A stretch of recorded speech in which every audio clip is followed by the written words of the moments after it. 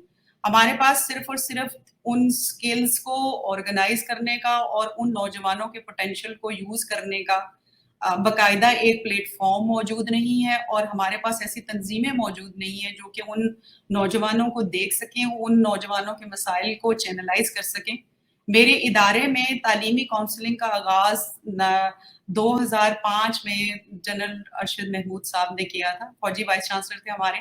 تو انہوں نے یہ کہا کہ جو نوجوان ہیں ان کی کاؤنسلنگ کی جائے، کیریئر کاؤنسلنگ کی جائے، ان کی ایموشنل کاؤنسلنگ کی جائے تاکہ وہ بہتر مستقبل کی طرف جا سکیں.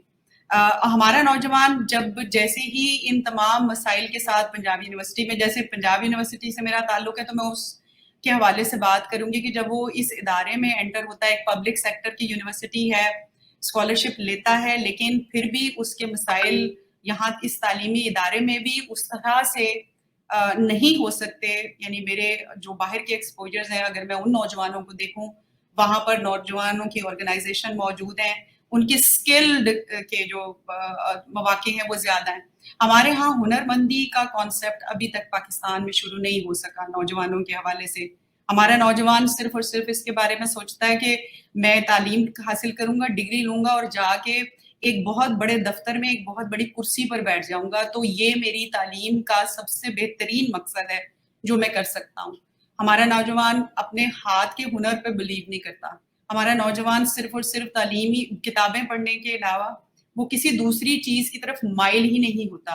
وہ اس طرف نہیں جاتا کہ اگر میرے ہاتھ میں کوئی ہنر ہے. میں یہ تو جب ہماری زندگیوں میں کمپیوٹر داخل ہوا تو تب نوجوانوں نے اپنے آپ کو اس سے آراستہ کرنے کا فیصلہ کیا کہ اب آگے کوئی ہمارے پاس جگہ نہیں ہے یا ہمارا گزارا اس کے بغیر نہیں ہوگا. لیکن میں نے دنیا کے دوسرے ممالک میں دیکھا ہے، وہاں نوجوان پلمبرز بھی ہیں، وہاں نوجوان جسے کہتے ہیں نا کلیننگ سروسز میں بھی ہیں، وہاں نوجوان ڈرائی کلینرز بھی سیکھتے ہیں، وہاں نوجوان ٹیلرنگ بھی سیکھتے ہیں، وہاں نوجوان ہر شعبے میں اپنی صلاحیتوں کو یوٹیلائز کرنے کا فیصلہ جو ہے وہ کرتے ہیں. بدقسمتی سے لاہور جیسے بڑے شہر میں بھی یہاں پر بھی نوجوانوں کے لیے ووکیشنل سینٹر اس طرح کے موجود نہیں ہیں. ان ووکیشنل سینٹر کو ہم نے صرف اور صرف عورتوں کے ووکیشنل سینٹرز تک محدود کر دیا ہوا ہے. ہم اس کو نوجوانوں کے خاص طور پر میلز ووکیشنل سینٹرز پاکستان میں کسی جگہ پر موجود نہیں. فار انسٹنس کوئی شخص بہت اچھا الیکٹریشین ہو سکتا ہے، اس کی وہ انجینئر نہیں بننا چاہتا، وہ ایک الیکٹریشین کا ڈپلوما لے کر اس الیکٹریشین کی جاب کو سٹارٹ کر سکتا ہے. لیکن انفارچونیٹلی ہمارے ہاں کا جو نوجوان ہے، پاکستان کا جو نوجوان ہے، وہ صرف اور صرف ڈگری جو لیتا ہے اس کی صرف اور صرف ایک خواہش ہوتی ہے کہ میرے پاس یا تو سی ایس پی کی نوکری ہوگی، یا میں اسسٹنٹ کمشنر لگوں گا، یا میں بیوروکریسی میں جاؤں گا. اور سب سے جو لوئسٹ پروفیشن ہوتا ہے وہ میرا اپنا پروفیشن ہے کہ اگر کچھ نہیں بن سکتا تو میں کل کو ایک استاد جو ہے وہ بن جاؤں گا. تو میں جس کو سمجھتی ہوں کہ پاکستان کو بنیادی طور پر ایک ڈگری اورینٹڈ چیزوں سے شفٹ کرنا چاہیے، خاص طور پر نوجوان کی ترقی کے لیے، اس کی صلاحیتوں کو مکمل طور پر استعمال کرنے کے لیے، کہ وہ اسکل ورکنگ کی طرف نوجوانوں کا رجحان لے جانے کی کوشش کرے. ان اسکل ورکنگ جو انسٹیٹیوشنز ہیں ان کو بہتر بنائے. اس اسکل ورکنگ کی جو یوٹیلیٹی ہے پبلک لائف میں اس کو زیادہ بہتر بنائے، اور اس کو منی اورینٹڈ جاب جو ہے وہ کنسیڈر کرے. کیونکہ ہر کوئی شخص، ہر ماں باپ کے پاس اتنے پیسے بھی نہیں ہیں. پاکستان میں بھی میں سمجھتی ہوں تعلیم ایک مہنگی تعلیم ہے، ماں باپ بہت مشکلوں سے بچے کو افورڈ کر پاتے ہیں. پھر دوسرا پاکستانی معاشرہ وہ معاشرہ ہے جس میں ہمارا بچہ 40 سال تک ہمارا ڈیپینڈنٹ ہوتا ہے. میں نے اپنے بچے کو پیسے بھیجنے ہیں، میرے پوری یونیورسٹی میں پورے کلاس کے اندر صرف 2 بچے ایسے ہیں جو کہ ٹیوشنیں پڑھا کے اپنی فیس نکالتے ہیں، کسی ریسٹورینٹ میں جاب کرتے ہیں، لیکن باقی سارے کے سارے اپنے والدین کے خرچوں پر پل رہے ہیں. باہر گھر سے خرچہ آ رہا ہے، بیٹی خرچ کر رہی ہے، بیٹا خرچ کر رہا ہے.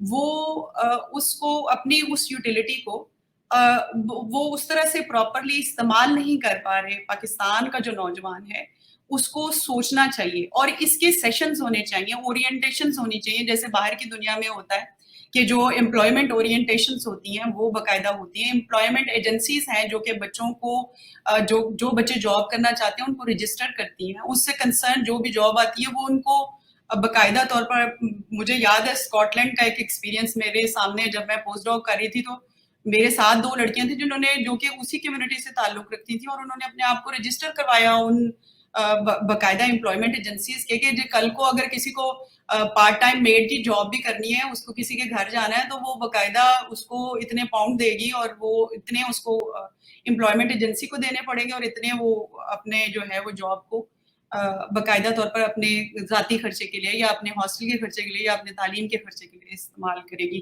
تو مجھے تعلیمی اداروں میں جو سب سے بڑا فقدان نظر آتا ہے وہ عورتوں, خاص طور پر مردوں عورتوں کے حوالے سے ان کا انڈیپینڈنٹ سوچ کا نہ رکھنا ہے, اپنے والدین پر ضرورت سے زیادہ ڈپینڈ کرنا ہے, اپنی چیزوں کو ضرورت سے زیادہ آپ سمجھ لیں ڈپینڈنسی کی طرف لے کر جانا ہے.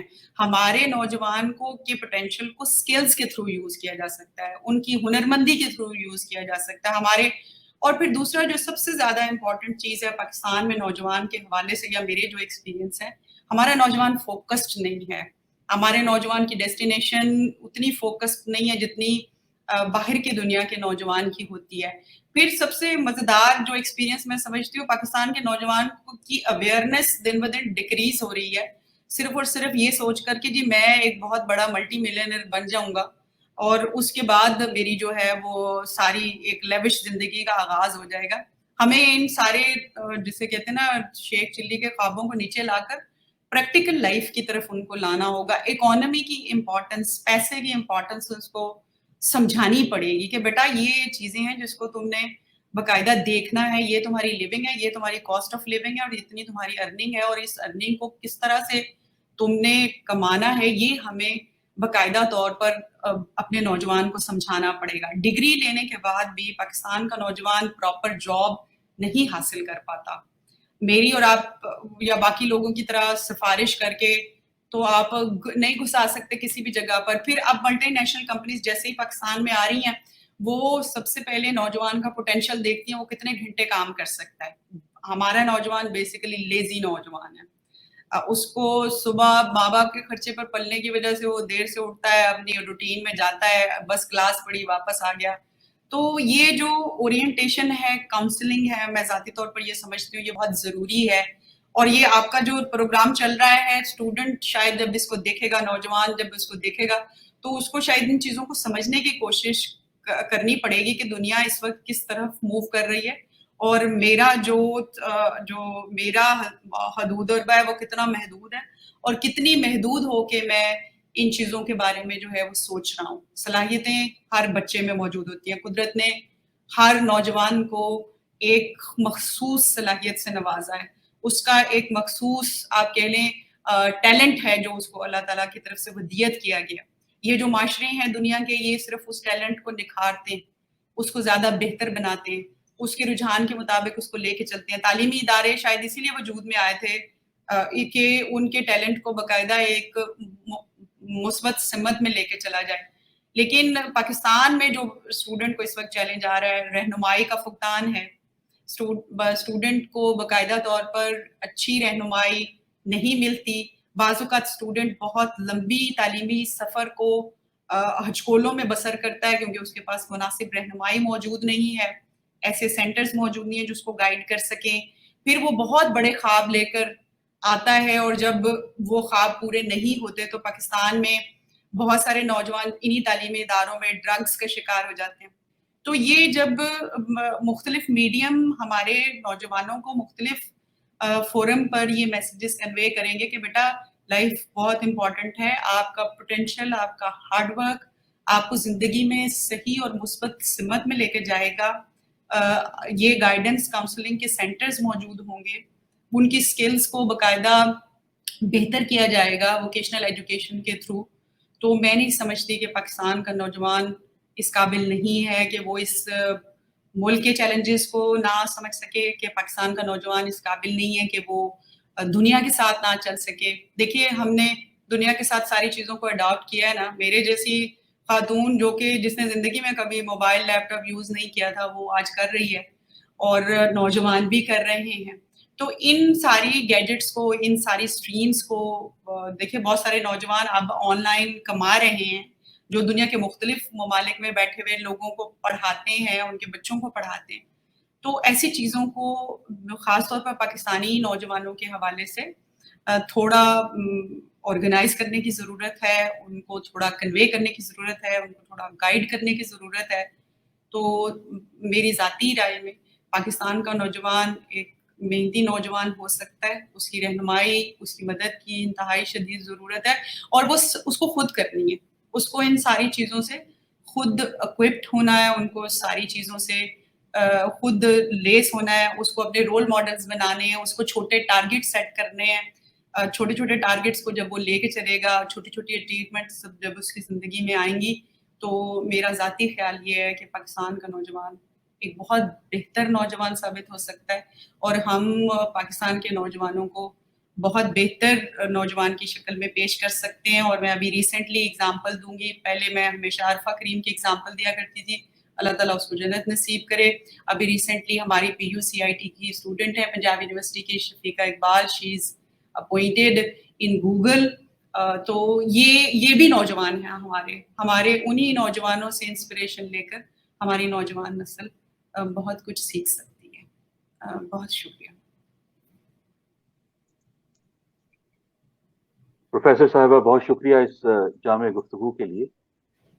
مجھے نوجوانوں کی ایک خاص ادا کے باب میں مولانا الطاف حسین حالی کا ایک شعر یاد آ رہا ہے کہ زہد و طاعت پر جوانوں کی نہ جاؤ, زہد و طاعت پر جوانوں کی نہ جاؤ, یہ بھی ہے ایک نوجوانی کی ترنگ. مولانا نے نوجوانوں کے جوش و خروش کو سراہتے ہوئے ان میں مستقل مزاجی کی کمی کی طرف اشارہ کیا ہے. جی مسئلے کی نشاندہی مولانا صاحب نے کر دی ہے, حل ہم آپ سے جانتے ہیں. آپ کے خیال میں آج پاکستانی نوجوانوں کے بنیادی مسائل کیا ہیں, اور قومی تناظر میں ان کے مضمرات کیا ہیں؟ اس میں مستقل مزاجی کو کس قدر دخل ہے, جس کی کمی, مستقل مزاجی کی کمی یقیناً ناکامی کی ایک بڑی وجہ ہو سکتی ہے.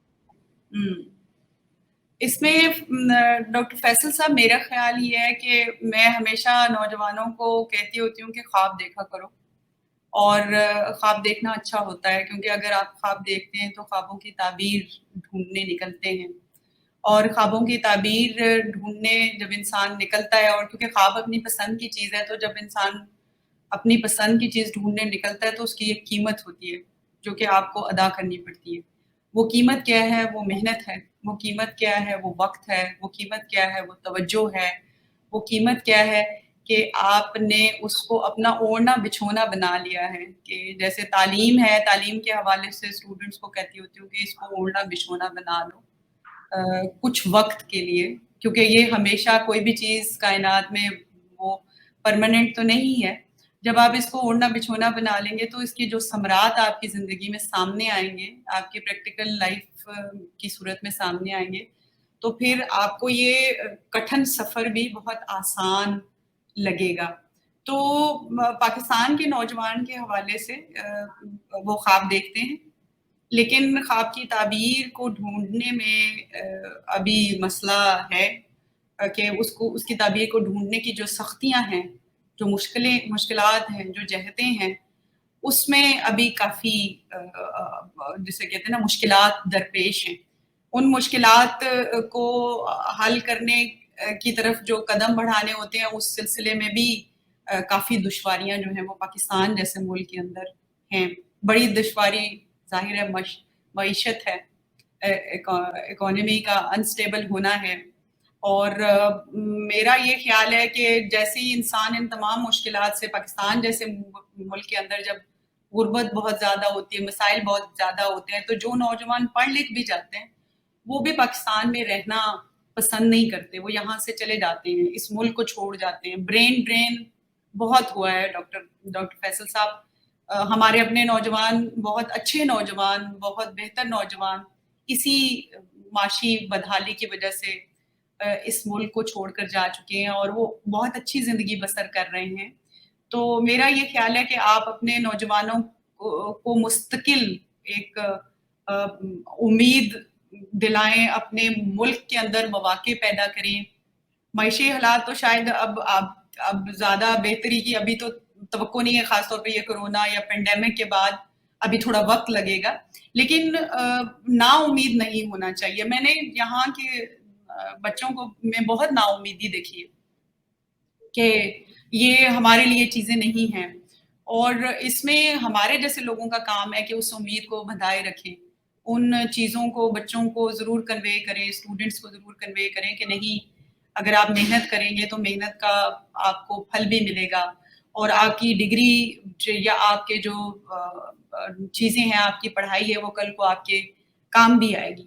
اور دوسرا جو امپورٹنٹ چیز شاید ڈاکٹر فیصل صاحب آپ اتفاق کریں گے، ہمارے ہاں ہماری تعلیم کا جو بنیادی مقصد ہے وہ انسان بنانا نہیں ہے.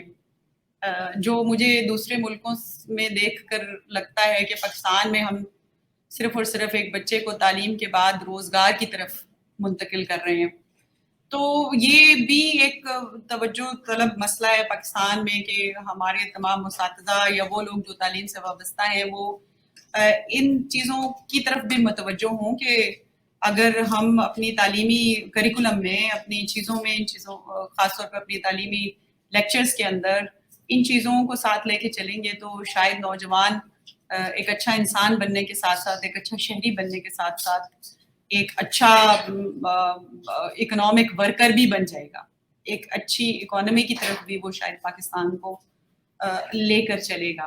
تو مسائل میں نا امید بالکل نہیں ہوں، مسائل ہیں اور دنیا کے ہر ملک میں ہوتے ہیں، لیکن وہ ہمارے زیادہ اس لیے ہیں کہ ہمارے ہاں منظم اس کے بارے میں کوئی کوشش نہیں کی گئی. جی بہت شکریہ. آپ نے نظام تعلیم کے حوالے سے وہ بڑی اچھی بات فرمائی. آپ کیا سمجھتی ہیں کہ اس نظام میں ایسی کون سی سب سے بڑی تبدیلی لائی جا سکتی ہے جس کے نتیجے میں برین ڈرین کا آپ نے ذکر کیا، تو برین ڈرین کے تو بہت سارے پہلو ہیں، اکانومی اس کا ایک بہت بڑا پہلو ہے، لیکن یہ کہ نظام تعلیم میں ایسی کون سی تبدیلی لائی جائے کہ جس سے نوجوانوں کی اخلاقی تربیت بھی ہو اور اس کے ساتھ ساتھ ان کے فہم میں کچھ اس طرح کا اضافہ بھی ہو کہ وہ اپنے آپ کو کارآمد سمجھیں اور اس کے بعد تعلیم کے بعد اپنے ملک میں رہ کر اپنے آپ کو کارآمد ثابت کریں.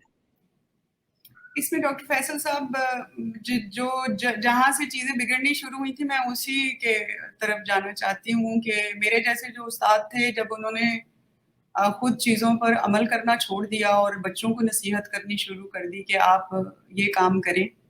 اخلاقیات جو آپ نے بات کی وہ عمل کرنے کا نام ہے میرے نزدیک. اخلاقیات میں بچے کو یہ نہیں سکھا سکتے تم جھوٹ نہ بولو، جب میں نہیں بولوں گی تو میرا بچہ بھی یقیناً اس جھوٹ کو نہیں بولے گا، لیکن جب بولے گا تو یقیناً اس میں گنجائش ہوتی ہے. ہم انسان ہیں، انسانی زندگیوں میں یہ گنجائش ہوتی ہے کہ وہ یا تو پکڑا جائے گا یا پھر میں اس کو جب جھوٹ بولے گا تو میں اس کو بہت پولائٹلی کنوے کر دوں گی. ہمارے ہاں جس چیز کا فقدان میں سمجھتی ہوں ایز اے ٹیچر کہ ہم نے خود چیزوں پر عمل کرنا چھوڑ دیا ہے. پریکٹیکلی اخلاقیات میں چیزیں بہت مثلا میں استاد ہوں، میرا وقت پر کلاس میں جانا، میرا وقت پر کلاس لینا یہ میری ذمہ داری ہے. ذمہ داری یہ میری اخلاقی ذمہ داری ہے. اب اگر استاد کلاس میں وقت پر نہیں جائے گا، کلاس نہیں لے گا، یقیناً وہ بددیانت آدمی ہے یا بددیانت عورت ہے. اب جب وہ اسٹوڈنٹس کو کہے گا کہ جی کل کو آپ نے بہت ایک اچھے شہری اور ایک اچھے انسان بننا ہے، تو اسٹوڈنٹ سامنے تو نہیں لیکن بعد میں کہے گا کہ جی آپ خود تو وقت پہ یہ کام نہیں کرتے. اور پھر دوسرا، ہم پاکستانی معاشرے میں ہر انسان کامل ہے، یہ میری سمجھ سے یہ چیزیں باہر ہیں. غلطیاں ہوتی ہیں، بچوں سے بھی ہوتی ہیں، میرے سے بھی ہوتی ہیں. آپ ان میں گنجائش رکھتے ہیں چیزوں کی. تعلیم کے حوالے سے جو پریکٹیکل چیزوں کو اڈاپٹ کرنے کا مسئلہ ہے پاکستان میں، لٹریچر بہت اویلیبل ہے، پریکٹیکل اس کی امپلیمنٹیشن کوئی نہیں ہے. اور پریکٹیکلی جو چیزوں کو دیکھیے، اخلاقیات، اسلامیات، پتہ نہیں ہم بچوں کو کیا کیا پڑھا ڈالتے ہیں، لیکن at the end of the day جو اس کا رزلٹ نکلتا ہے وہ میرے نزدیک 1-2% سے زیادہ نہیں نکلتا. پھر ہم اس اخلاقیات کو نظام نہیں بنا رہے ہیں. جو امریکہ میں اسلام سب سے زیادہ ہے، مسلمان کوئی نہیں ہے. اسی طریقے سے یورپ میں یا انگلینڈ میں اسلام ہے مسلمان کوئی نہیں، وہ سارے کافر ہیں جو کہ ایماندار بھی ہیں، وہ سارے کافر ہیں جو کہ گھٹیا ملاوٹ نہیں کرتے، وہ سارے منافق ہیں، وہ سارے کافر ہیں جو کہ سچ بھی بولتے ہیں. تو ہمارے نظام تعلیم میں جو لکھنے والی چیزیں ہیں، جو شامل ہونے والی چیزیں، وہ ساری ہیں، سب چیزیں کریکولم میں موجود ہیں. میں جو کہ اسی فیلڈ سے تعلق رکھتی ہوں، مسئلہ اس کریکولم کو امپلیمنٹ کرنے کا ہے کہ امپلیمنٹیشن اس طرح سے ہو کہ بچہ کچھ چیزیں انکانشیسلی لرن کر رہا ہو، سسٹم اس طرح کا ہو کہ بچہ اس کو کہنا نہ پڑے کہ جی یہ تم یہ کرو، you are in the system, آپ نے اس کو کرنا ہی کرنا ہے. تو تعلیمی جو کریکولم ہے، ہر بندہ یہ کہتا ہے کہ اس میں خامی ہے. میں نے جتنا کریکولم دیکھا ہے، کریکولم میں تو مجھے کوئی خرابی نظر نہیں آتی. اس کریکولم کو بیسیکلی امپلیمنٹ کرنے میں یا سمجھنے میں خرابی ہے. ہم اسی نظام تعلیم کو اگر اسی ریئل سینس میں امپلیمنٹ کر دیں گے تو میرا نہیں خیال فیصل صاحب کہ اس کو چینج کرنے کی ضرورت ہے. جی، آپ نے بہت عمدہ نشاندہی کی، اور مجھے ایک اس حوالے سے ایک بات یاد آئی جس کو آئنسٹائن سے منسوب کیا جاتا ہے کہ انہوں نے کہا کہ مثال کسی کو سمجھانے کے لیے ایک بہترین طریقہ نہیں ہے، بلکہ وہی ایک طریقہ ہے کہ لوگوں کو اپنی بات مثال کے ذریعے سمجھائی جائے.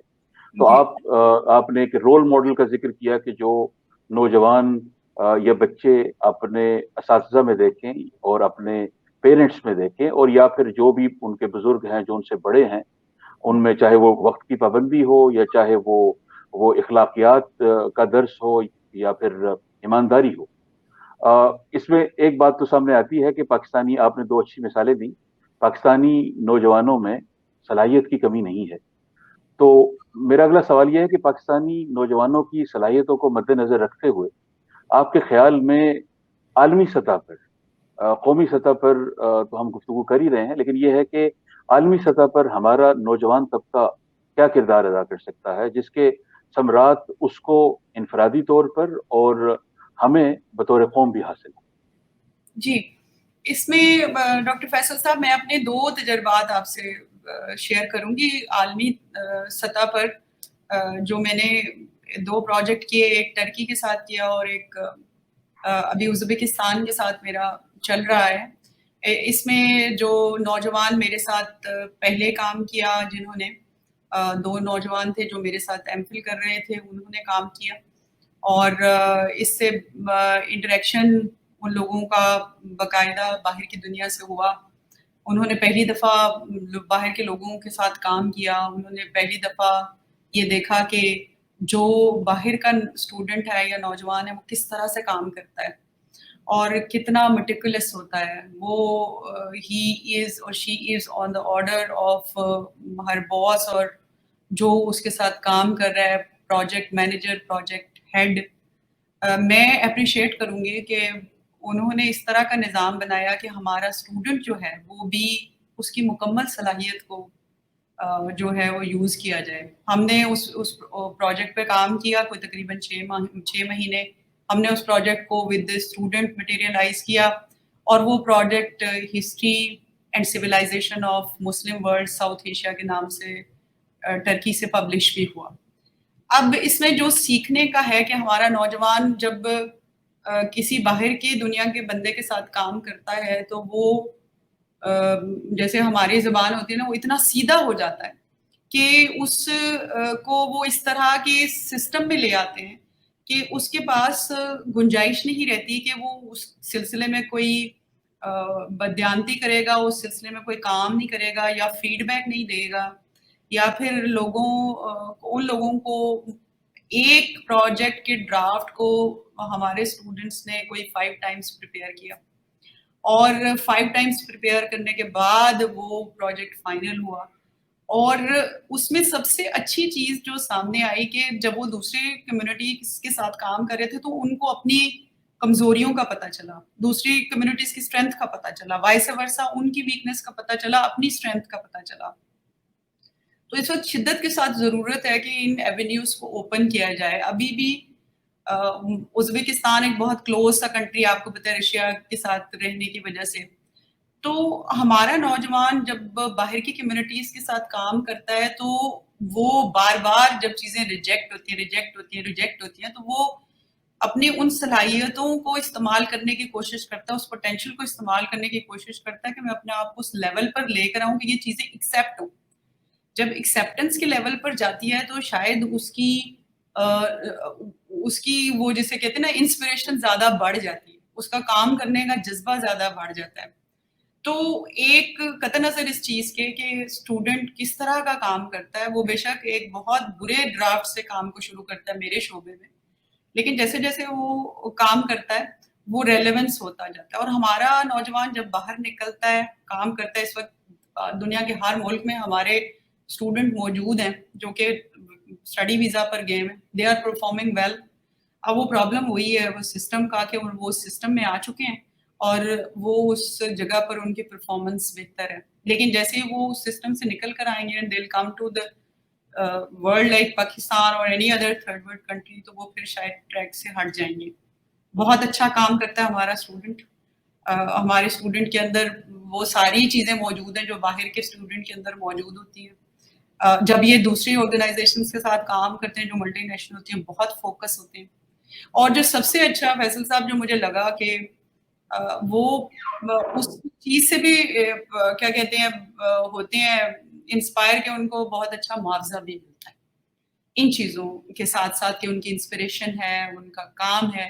تو یہ میرا پریکٹیکل ایکسپیرینس ہے جو میں آپ کے ساتھ شیئر کر رہی ہوں کہ اسٹوڈنٹ بہت اچھا کام کرتا ہے, نوجوان بہت اچھا کام کرتا ہے, اس میں کوئی دوسری رائے نہیں ہے. وہ غلطیوں سے سیکھتا بھی ہے, وہ بہتر بنانے کی کوشش بھی کرتا ہے اس کو, لیکن جب اس کو ایکنالج نہیں کیا جاتا پاکستان جیسے معاشرے میں, اس کی کوئی جیسے کہتے ہیں نا اس کو پروجیکٹ نہیں ملتا پاکستان جیسے معاشرے میں, تو پھر شاید مایوسی جو ہے وہ پیدا ہوتی ہے. تو میری یہ ریکویسٹ ہے کہ اس کو چینلائز کیا جائے اور اس مایوسی سے اسٹوڈنٹ کو بچایا جائے.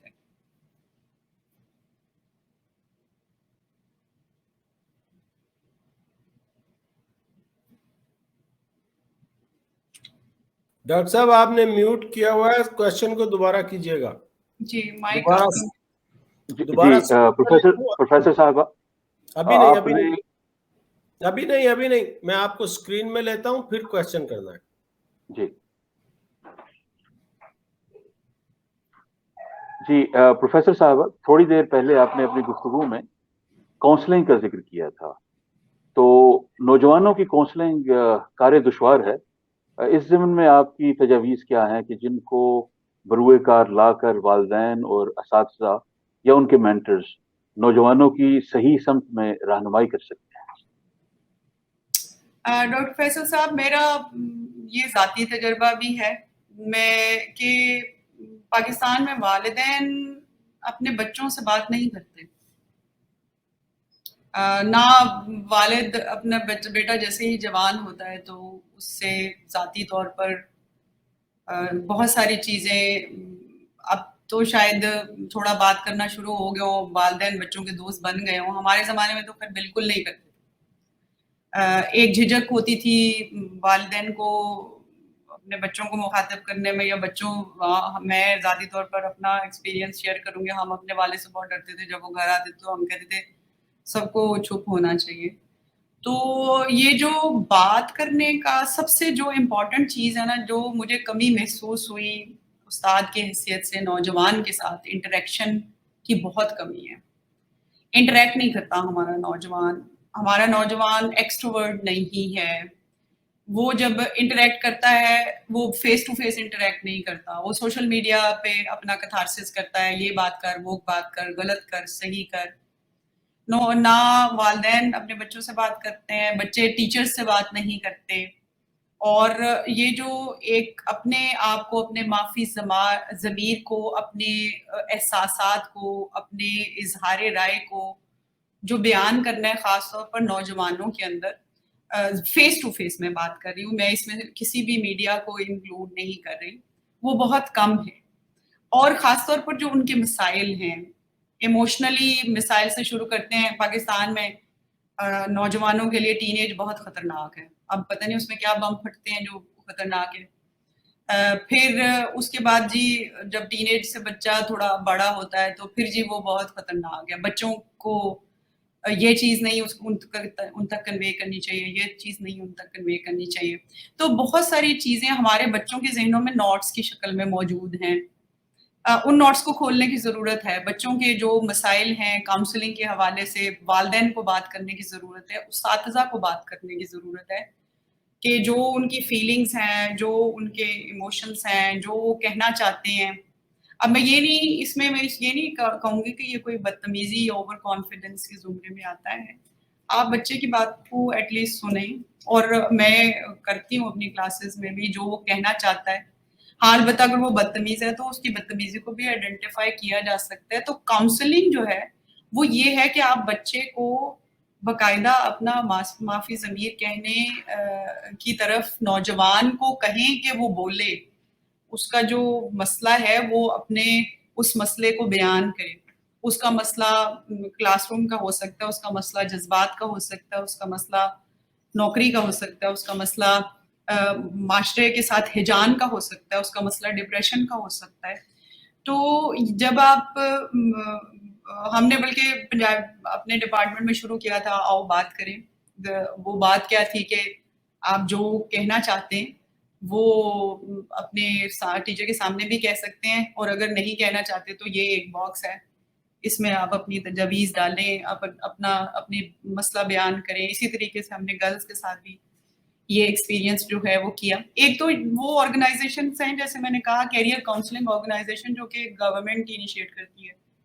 ایک وہ اساتذہ کا کام ہے نوجوان نسل کے حوالے سے کہ وہ ان کو کہنے کا موقع دیں، اور ان کی اس میں بہت گنجائش موجود ہوتی ہے کہ اگر وہ صحیح نہیں کہہ رہے تو پھر آپ ان کو بتا سکتے ہیں کہ بیٹا یہ صحیح نہیں ہے، اس میں آپ ان چیزوں کو ایڈ کیجئے، ان چیزوں کو بتائیے. اور کیریئر کے حوالے سے جو کاؤنسلنگ ہے وہ تو پاکستان میں ہر تعلیمی ادارے پہ یہ میری تجویز، گزارش، جو بھی عرضداشت، جو بھی آپ کہنا چاہیں وہ ہے کہ کیریئر کاؤنسلنگ کے حوالے سے اپنے ہر انسٹیٹیوشن میں ایک ایسا ادارہ ہونا چاہیے جو بچوں کو ان کے انٹرسٹ، شوق کی طرف سے، سکلز کے حوالے سے وہ خاص طور پر بچوں کے شوق کی طرف ان کو لے کر جائے. تو یہ جو آؤ بات کریں ہیں basically this is my message. آخر میں شکریہ ادا کرنا چاہتی ہوں پاکستان آرٹ سوسائٹی قطر کا اور ان کے جتنے متحرک ممبران ہیں، خاص طور پر عدیل اکبر صاحب، ابرار صاحب، ڈاکٹر فیصل حنیف صاحب، کہ انہوں نے اس فورم پر مجھے موقع دیا کہ میں اپنے خیالات کا اظہار کر سکوں، اور خاص طور پر اپنے شعبے کے حوالے سے اپنے تمام تجربات کو ان لوگوں کے ساتھ اور باقی جو نوجوان ہیں ان کے ساتھ شیئر کر سکوں، ان تک پہنچا سکوں. بہت شکریہ. بہت شکریہ پروفیسر صاحبہ اس سیر حاصل گفتگو کے لیے. تشریحی باقی ہے، موضوع بہت دلچسپ ہے اور بہت عمدہ باتیں ہم نے آپ سے سنی ہیں. میں جناب ابرار حسین صاحب سے گزارش کرتا ہوں اختتامیہ کے لیے. ہمارے آج کے پروگرام کے سلسلے میں پاکستان آرٹ سوسائٹی قطر اس کے تمام ممبران کی طرف سے اظہار تشکر بطور خاص ہمارے چیئرمین پاکستان آرٹ سوسائٹی قطر اور چیئرمین پاک شمع school and college management committee جناب ایم اے شاہد صاحب، پرنسپل پاک شمع اسکول میڈم نبیلہ کوکب صاحبہ، جنہوں نے ہمیں کہا کہ یہ پروگرام فزیکلی اسکول کے ہال میں کیا جائے، لیکن ڈاکٹر رخسانہ افتخار صاحبہ کی مصروفیات کی بنا پر یہ ممکن نہ ہو سکا.